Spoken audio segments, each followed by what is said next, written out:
What's up, YouTube? Blaze here, and I'm back with another reaction video. Okay, for today's video,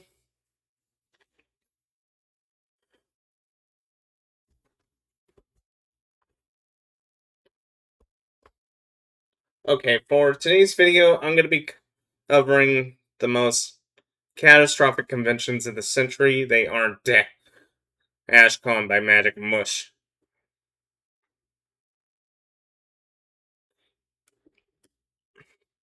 This video is sponsored by Aura. There once was a website called Tumblr.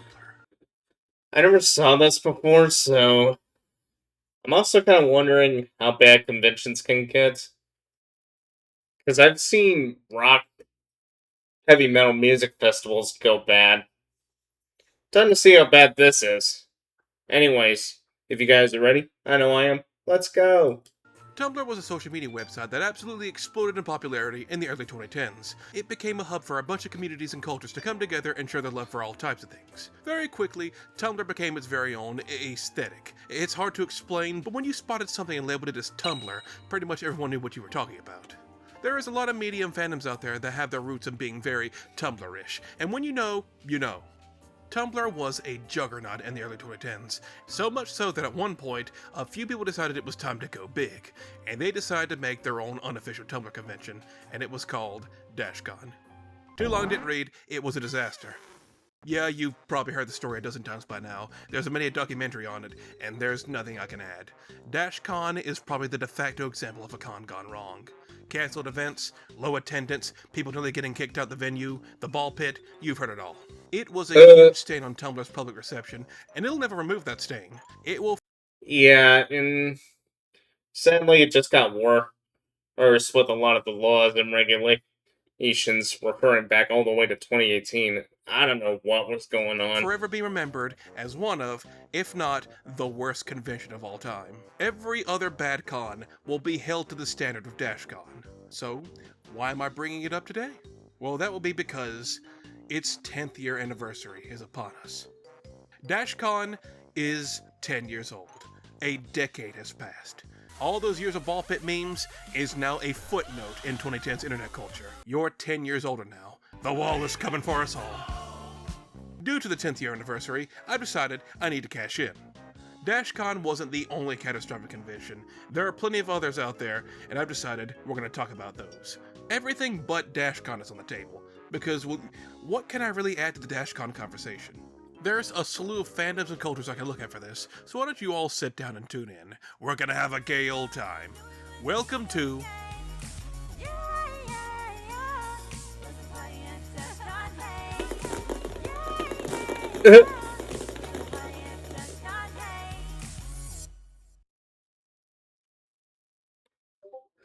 But first, Daddy Mush needs his paper. This video is sponsored by Aura. Unlike all these conventions giving off negative auras, Aura is here to give you nothing but good vibes. Yeah, that zinger had a look. In the age of the internet, it is now easier than ever for anyone to get a hold of your personal data. Even if you never share a smidge of your personal life online, data leaks and breaches for websites and services you sign up for happen all the time. Yeah. And they can get out just like that. Now, if someone knows how, they can find you easy. There is a reason why you get so many spam emails and get calls from mysterious numbers. They've gotten a hold of your info. And what do these companies like Ticketmaster do about it? Nothing. They just let it happen. And what you need to mitigate something like this is Aura. Aura can notify you if your data is leaked, and it can protect you if anyone attempts to get a hold of your data. Not only that, but it has a host of different features. It's a VPN, it's an antivirus, it's a... Yeah. I've seen a lot of scam baiting channels sponsor Aura and economy. It's one of the best things you can literally have. And I mean, really. Well, technically, I got Incognito through my VPN subscription, so I'm all covered there. Password manager. It's an all-in-one app and for an affordable price. Aura is on all the time, and it can help you, and many others, keep your data safe in this internet-dependent era. You can go to aura.com/magicmush and try for yourself for 2 weeks for completely free, and also link below in the description. Go try it yourself and see if any of your data is out there. Aura can protect mine and your data, but it can't protect me from my duty. So let's get back to the video.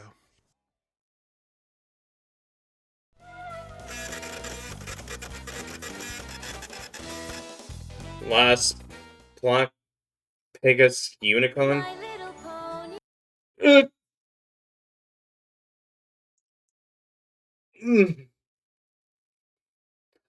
Okay, the moment I saw this clip, yeah, I knew it was gonna be bad.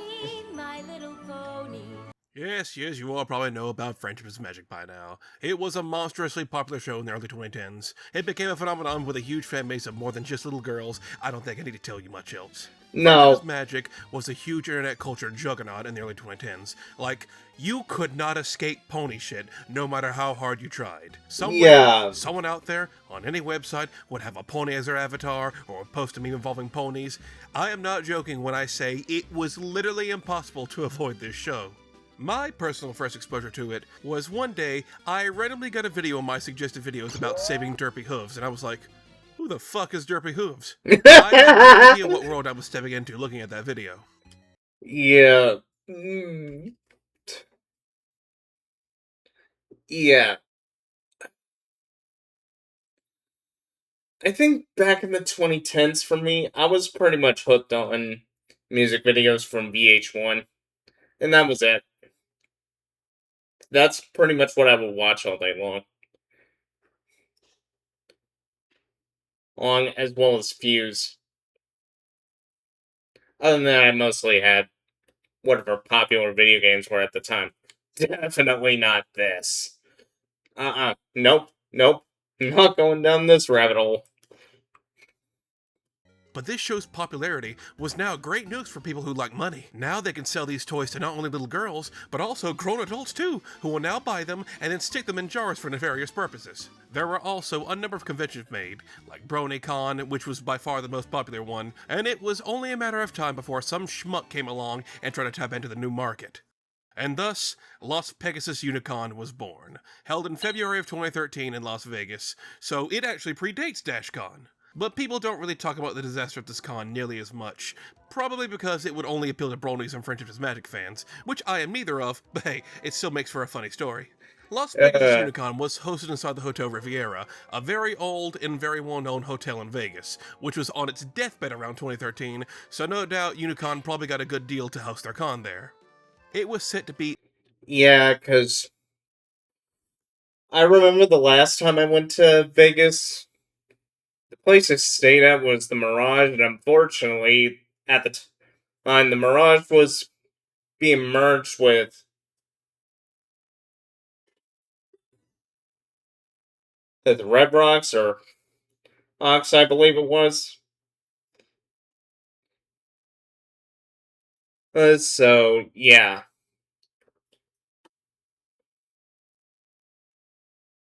Whether the buildings are still standing or not, I don't know, because Nevada practically, Las Vegas in particular, has a history of not keeping anything around for historical context unless it's like a museum like the Mod Museum, which I went to.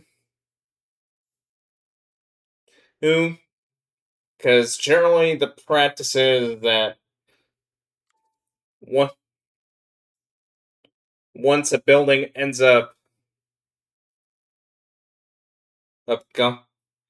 dead and gone on and on its deathbed, they usually demolish it and make room for something else.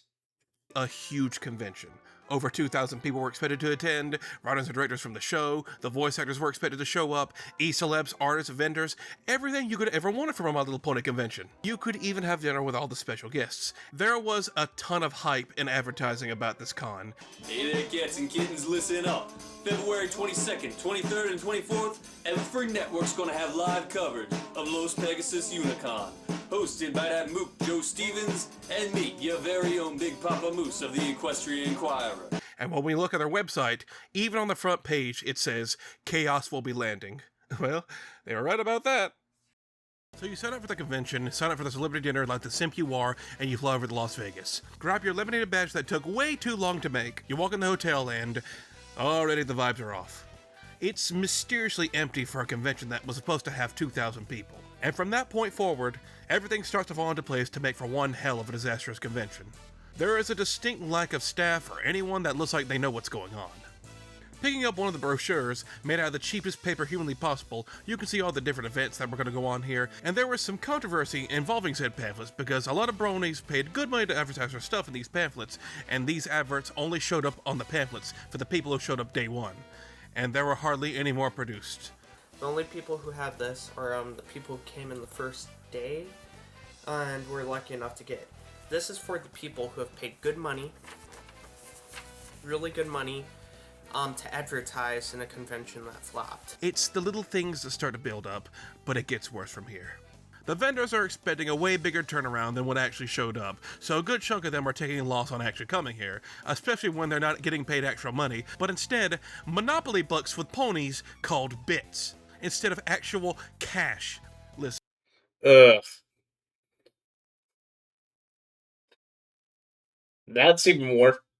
There's the most scam pump and dump big crypto coins. And the whole pony crap isn't cute anymore when you start taking my money and replacing it with this crap.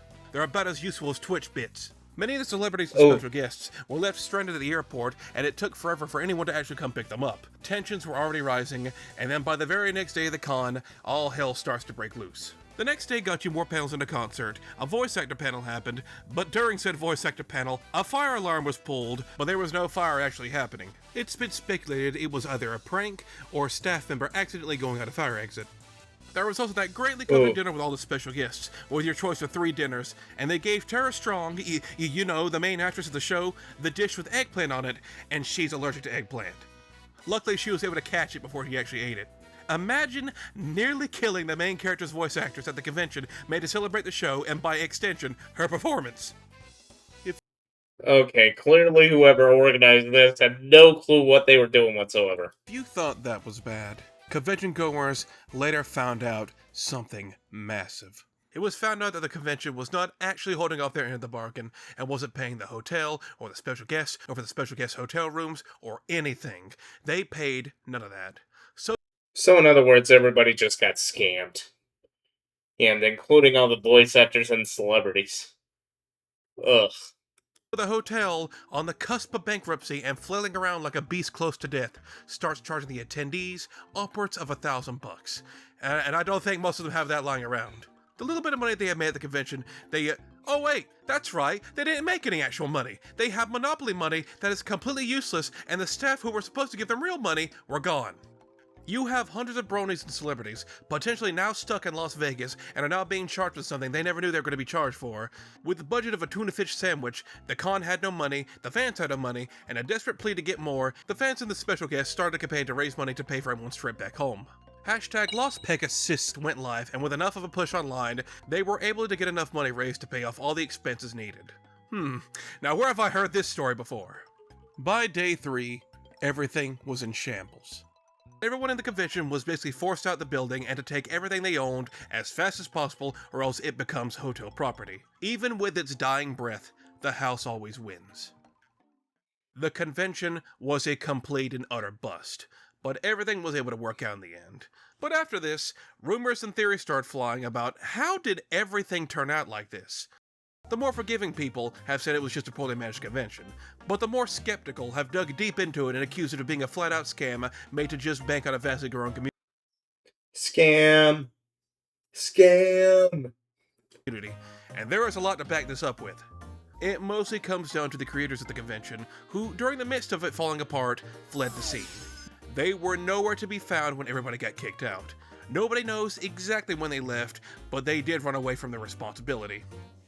Many believe that they were the ones to pull the fire alarm so they could flee in the commotion, or even that they were the ones to have given Tara Strong the implant she was allergic to, purposely poisoning the main character's actress, which would cause enough of the scene for them to sneak away with the cash, but that one's a little far-fetched. What we do know is that they told the hotel to start charging the guests for their own rooms so they would avoid the responsibility.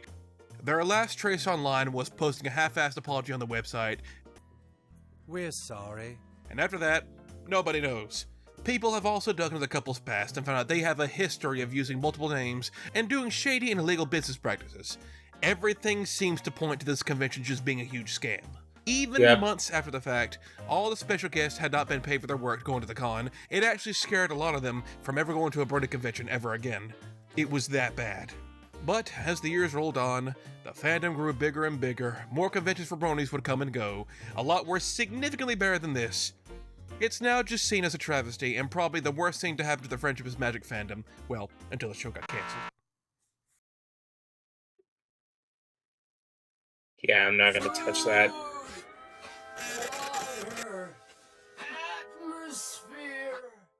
Ooh.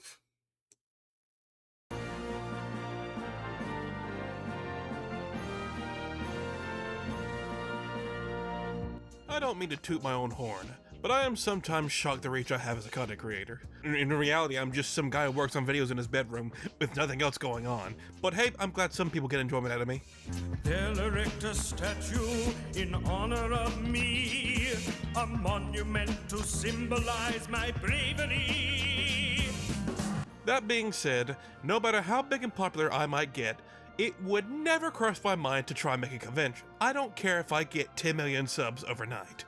I don't even want to think about how that would turn out. Imagine the smell. But when you get any sort of fame online, there comes the inevitability of an ego, and that could lead to cases like TanaCon. TanaCon was a convention held by the popular YouTuber e-celeb TanaMojo, and well, my opinion on her is, well, come on, do I look like the target audience for TanaMojo? I've never watched her, nor do I plan to. The only thing I've ever watched Yeah, I haven't heard of this woman until now.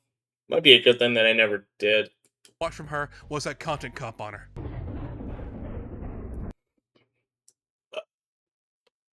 Ugh. Content comp.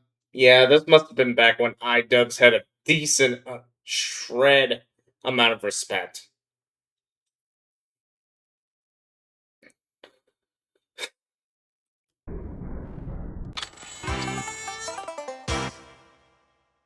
But everything I've seen from her, she looks like she has the typical influencer lifestyle. And her content is just that. Seeing someone pretty rich and famous do pretty rich and famous things. It's about what you would expect. Despite it not being for me, she's still incredibly popular, far more popular than I'll ever be, so I feel no shame in ripping into her failures. Being as famous as she is, I don't really care about being popular. I just want my own little community. That's all I really want.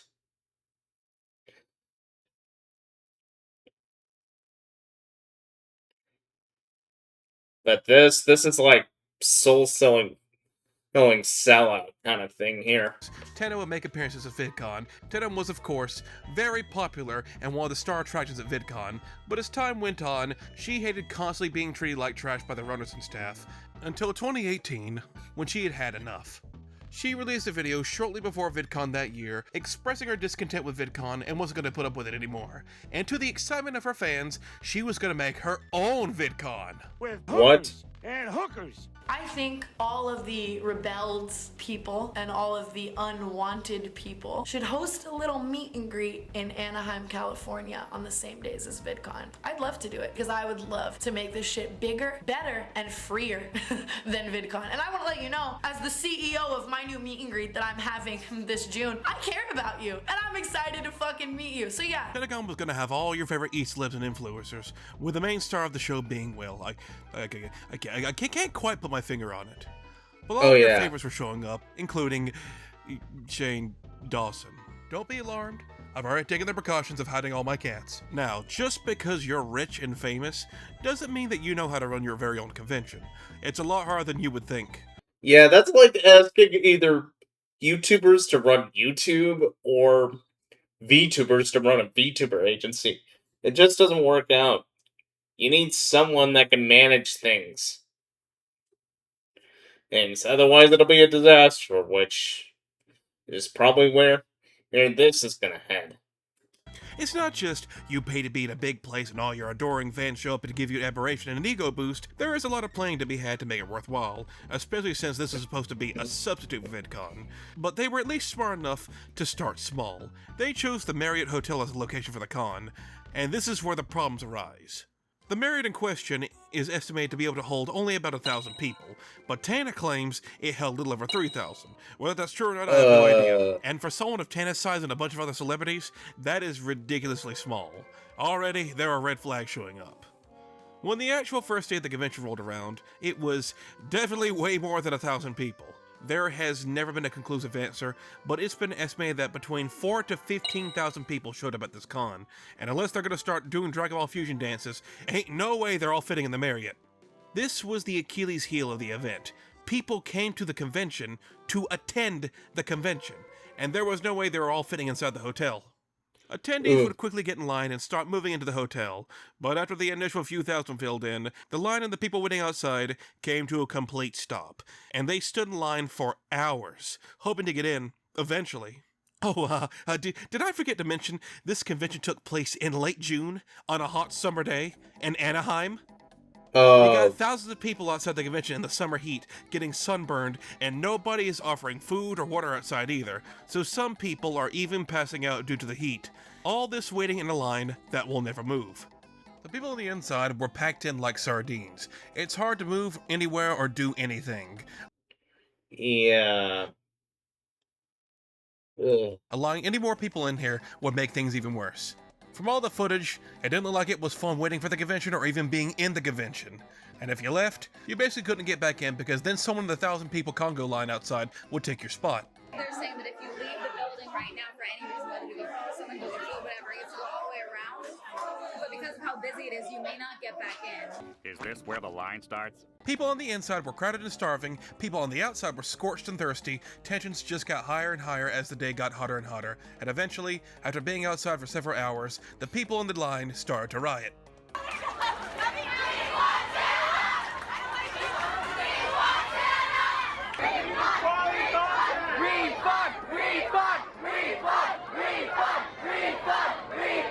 Flame It Rock looked good came in. for anyone running the event, and after a while, they finally decided it was best to just shut the whole thing down, and this just made people even more upset.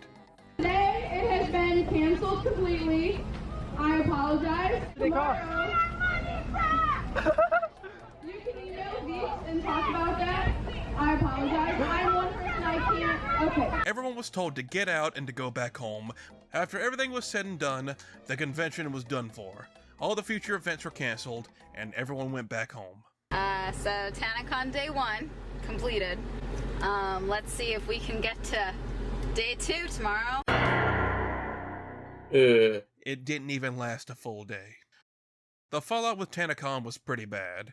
A ton of people came out with their side of it. Tana would make an apology for the event. I am not placing blame on anyone other than myself. I take full blame, so I want to tell you, if you're watching this, if in any way I let you down, I'm sorry. We're sorry. Shane Dawson, the cat lover, made a little documentary on it to get a ton of people's inside opinions who were a part of it, and you can see just how distraught Tana is about the whole thing. It seems Tana has left the failure of TanaCon behind, as she ran right back into the arms of VidCon. So yeah, VidCon and I are friends again. We're going to VidCon! We're going to VidCon! Now all TanaCon is a footnote in an East Lips past that can only be looked back on in embarrassment. And for other YouTubers to get content out of, cha-ching! Moral of the story is, don't try to topple a titan with no planning, and also, please keep your egos in check.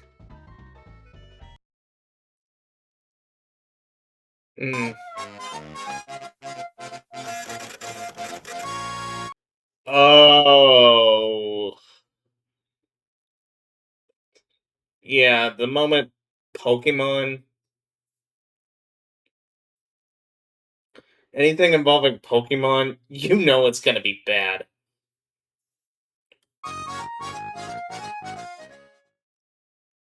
All these convention disasters have happened quite a while ago, and they're all events one can take notes from to make sure they don't make the same mistakes. Well, apparently, those weren't enough because disastrous conventions are still happening to this day, as this next one I'm about to talk about happened just last month, so a very recent case indeed. This next Back one in is a fan convention for 2025? Pokemon fans. Oh boy, more Pokemon fandom stuff, just what I needed after last time.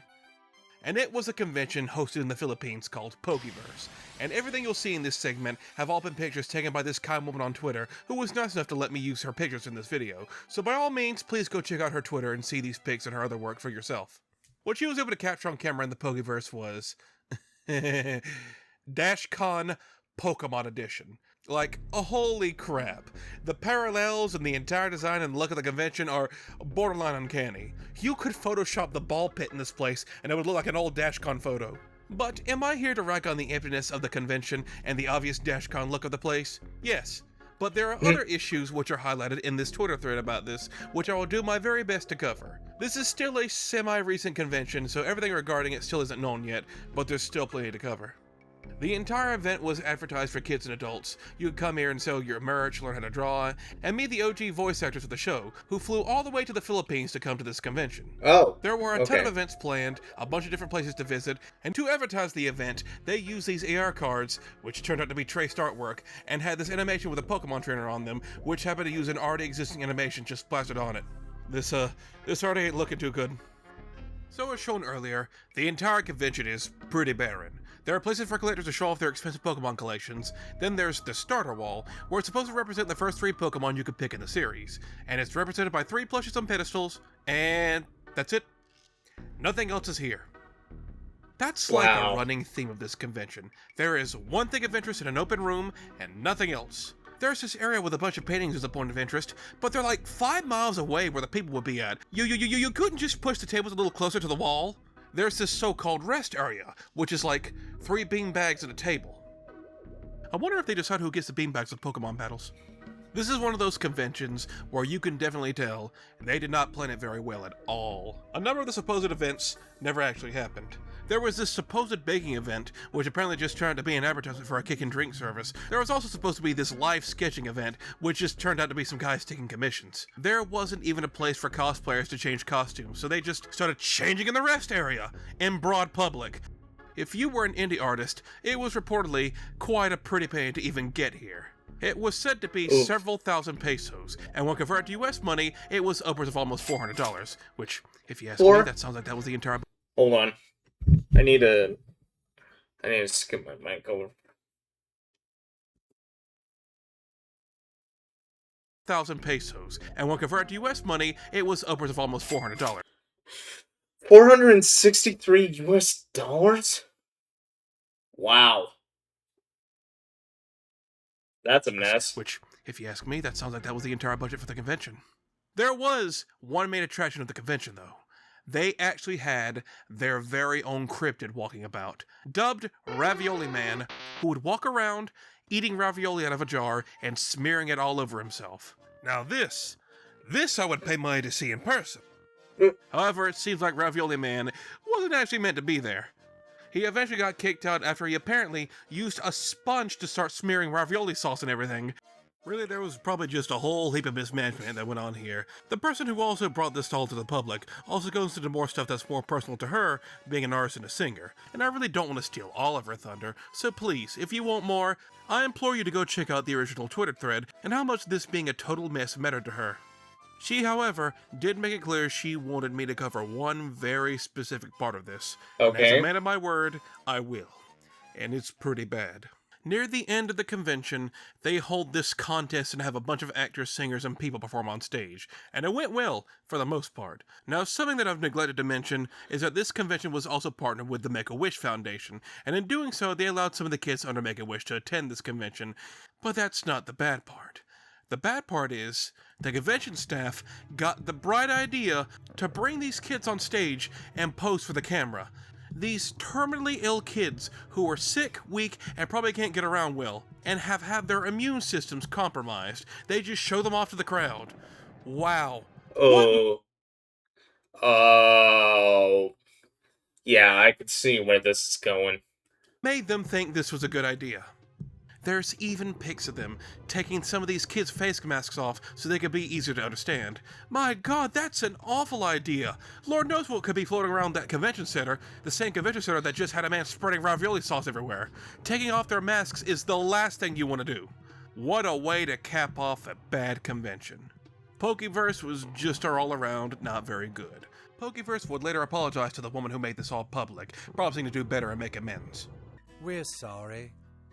It hasn't gotten as much coverage as it should because, well, it happened in the Philippines, and only for Pokemon fans down there. You couldn't get any more niche and specific. But it just goes to show you, no matter what part of the globe you're on, what language you speak, or what your skin color is, it is always possible to pull a DashCon. Now, if you ask me, they could have fixed this entire convention by getting just an RPG on stage. Sing with me, Russian Ram!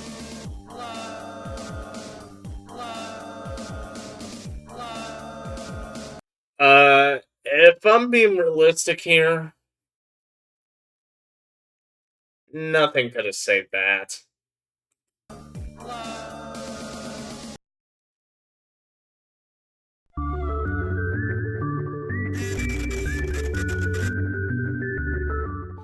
Mimorama? Now, this last subject of today, I'm sort of bending the rules for this one. We had a convention fall apart by the last day, we had a convention fall apart the first day, and now we have a convention fall apart before it even happened. This convention never actually transpired, and the reason as to why are so strange and shady, they still deserve to be talked about. This convention that never happened was all based around Minecraft. Minecraft was at its peak popularity in the early 2010s. Of course. It was the game of the time. Everyone was playing it. So many YouTuber careers were spawned because of it. And then their YouTube careers died because their entire channel was Minecraft, and they couldn't adapt after it was no longer the biggest game on the planet. It was ripe time for a convention to happen. And one did. In fact, several did. There were a ton of Minecraft conventions, but then there was also the official Minecraft convention, Minecon, which led to so many noteworthy moments. What's the recommended amount of dedicated RAM I should have to a server? How many of you have autism, and if so, has it helped you in your modding career? I don't know whether or not that feels legitimate, or if it just feels like a straight up insult. Now, don't everyone personal speak thing up to at ask. once. But you know, Minecon is successful, so we're not talking about Minecon. We're talking about an unofficial Minecraft convention made by someone that attended Minecon, so we're on some from the producers who saw Shrek shit right now. A man named Lou Gasco had attended Minecon in 2013. Lou Gasco wasn't just some random guy. He was a well-known project manager. He has worked on a number of projects for multiple companies. He's wrote a few books on project managing, so this isn't just some random guy wanting to make a quick buck. It's an actual industry expert who's been working on things for well over a decade. Lou had been working on his current project at the time, the Greatest Science Fair Ever, which was this non-profit organization to make virtual science fairs to get kids interested in science. But you see, Lou wanted a way to get some funds for this since it was, non-profit. And he went to Minecon for inspiration after he saw his son playing it. Since Minecraft was at its peak around this time, Lou was incredibly impressed by the sheer size of the con and all the kids attending. They were really into it. And seeing as he needed to find someone to get them interested in science, he got an idea. What if he made his own Minecraft convention for people to attend, and he would use those funds from the convention to fund his non-profit organization? He was simply hopping on that Minecraft gravy train like everyone else was around the time. He then got into contact with some Minecraft YouTubers, and they all decided to create an unofficial Minecraft convention to fund his non-profit project, Minorama. Minorama was set to be a huge convention that took place in New York City and was planned to have tons of e-celebs and Minecraft YouTubers show up, and as the ads took off, the con quickly gained traction online, and they started selling out tickets fast. Thousands of them, and it's estimated they racked up about $500,000 in just ticket sales, and for a first-time con, that is incredible. $5K? $500,000 alone? Just in ticket sales? Wow. Things were looking great, but at the same time, the organizers were about to get smacked in the face with reality. $500,000 is a lot of money, but that would not be nearly enough to make the convention how they wanted. New York City is, of course, one of the biggest cities in the United States, and usually... And on top of that, the most expensive. If I'm betting. How it goes, the bigger the city, the more expensive pretty much everything is, and the same goes for convention planning. They would need well over $1 million to pull this convention off, and just ticket door sales weren't going to do it. Lou, using the pull he had, he was able to get a ton of sponsors to pitch in and give money to the event, since it was also going towards a good cause. He got almost 20 different sponsors for this event. That, combined with the ticket sales, was surely enough for the convention. The hype behind the convention was massive, with a ton of Minecraft tubers advertising they were going to be there. and with 1 week to go, it seems like everything was in place. And then, tragedy struck. What happened? Mightorama would announce the entire thing had been postponed just a week before it was set to happen. Why did they postpone the show? Nobody knows. Sorry.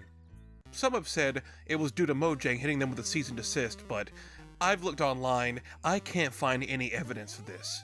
And it was delayed to never. Mightorama never actually happened, but that's not what caused chaos. What caused chaos was the fact there were no refunds.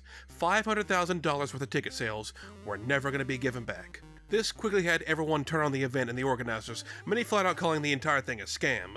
Now the event getting cancelled, of course, upset a lot of people. But many weren't just going to give up that easy. A bunch of big Minecraft players came together and in just a few short days threw enough cash together to hold a smaller con called UCube, and gave all the people who signed up for Mightorama something to do after already making plans to be in New York City. It wasn't as flashy or very high budget at all, but it was something, and a lot of people were happy with what they got. Now, as for the Mightorama organizers, they were basically just called scammers. The whole Mightorama business venture filed for bankruptcy and everyone moved on. Lou himself still has the event on his LinkedIn, so he still takes pride in the fact he nearly made it, and he still takes most of the blame for it to this day. But what happened to the $500,000 they raised? Nobody knows what it was being used for, or if it was even being used for the convention at all. Did it go towards Lou's Science Fair project, which the website is now no longer up in 2024? Nobody knows for certain. But you want to know the craziest thing of all? Mightorama was scheduled to happen on July 12th through the 13th, 2014. What other convention was happening during that time? DashCon. Yeah, it all wraps back. Ooh. Okay. It may be just a coincidence, but I'm not really sure. But you never know. Around to DashCon. In 2 completely different states, 2 different convention disasters were happening at the same time. One of them never happened, and one of them has a reputation of being the worst convention ever. Either you were having the worst time ever at DashCon, or you were having your money taken by Mightorama. What a timeline to live in. Oof.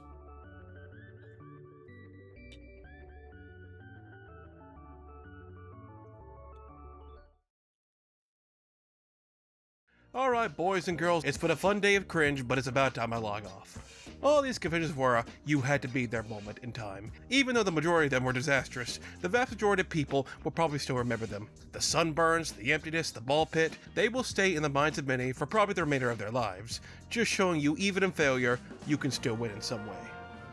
You shouldn't be scared if a convention goes wrong. Either way, it'll still be entertaining in some way, shape, or form. And then YouTubers like me can make clickbait videos on them to give you a dopamine hit of nostalgia. And who doesn't love that? Who doesn't love me? Maybe they will name a city after me. God bless, like and subscribe, and good night. Don't worry, my friends. Magic Mush Con will never happen. I'm not gonna embarrass myself like that. Maybe.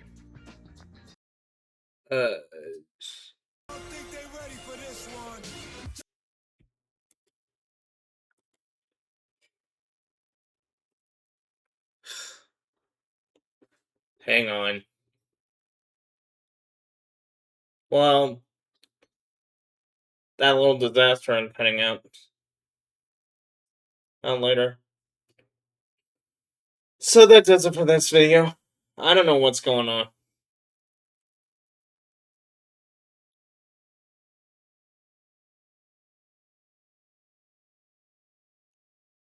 With my web browser or anything, I'm not sure. Hopefully, it's just a fluke. Hoping it doesn't happen again. But anyways, if you liked today's video, please leave a like, drop a comment down below. Also, please feel free to hit the subscribe button and hit the bell icon to get notified when I post new videos or when I go live. Sorry, I had to stretch. Until next time, see ya.